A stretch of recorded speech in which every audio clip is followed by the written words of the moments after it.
రాష్ట్రంలో దాదాపు 87 మండలాల్లో తీవ్రమైన కరువు పరిస్థితులు ఏర్పడినాయని చెప్పి రాష్ట్ర ప్రభుత్వం కేంద్రానికి నివేదిస్తే దొంగలు పడిన 6 నెలల కుక్కలు బొరిగినట్లు ఇప్పుడు కేంద్ర బృందం అధికారులు వచ్చి పర్యటన చేస్తూ ఉన్నారు.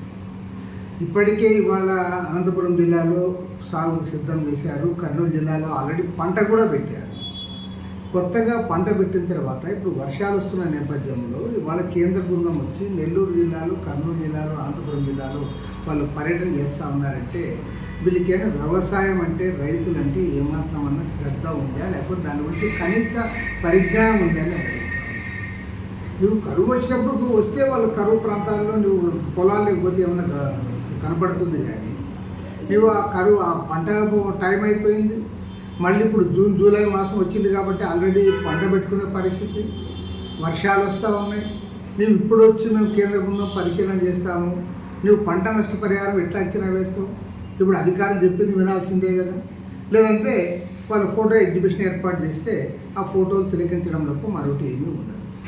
కాబట్టి ఏమంటే రైతుల పట్ల, వ్యవసాయం పట్ల కేంద్రంలో అధికారంలో ఉన్న నరేంద్ర మోడీ ప్రభుత్వం గత 10 సంవత్సరాలుగా వారు శీతకరణ వేశారు. రైతులంటే లెక్కలేదు.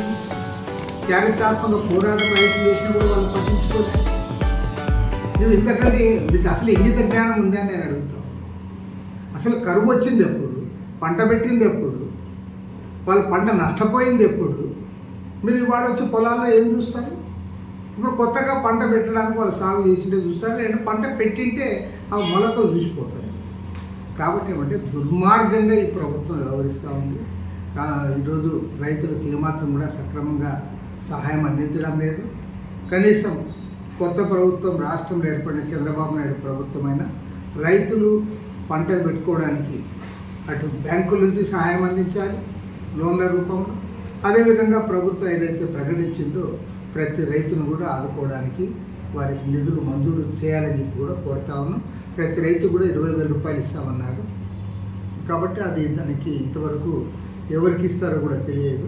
కానీ ఇప్పుడు ఎరువులు, విత్తనాలు కొనాల్సిన సమయం ఆసన్నమైంది కాబట్టి పంట పెట్టే సమయంలో అందరికి కూడా ఇవ్వాలని చెప్పి కోరుతాం.